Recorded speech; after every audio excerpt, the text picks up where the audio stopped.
सैयद फैजान साहब, मैंने कहां से शेर बनाया? इरशाद। आह निकले तो उसे भाप समझ लेते हैं। आह निकले तो उसे भाप समझ लेते हैं।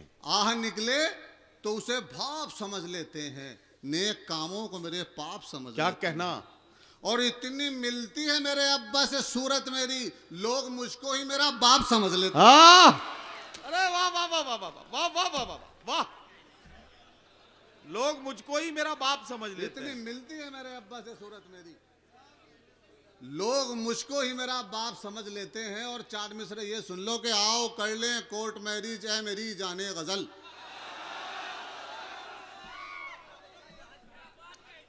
आओ कर लें कोर्ट मैरिज है मेरी जाने गजल। क्या कहना। इससे पहले कि हमारी ये मोहब्बत लीक हो, आहा।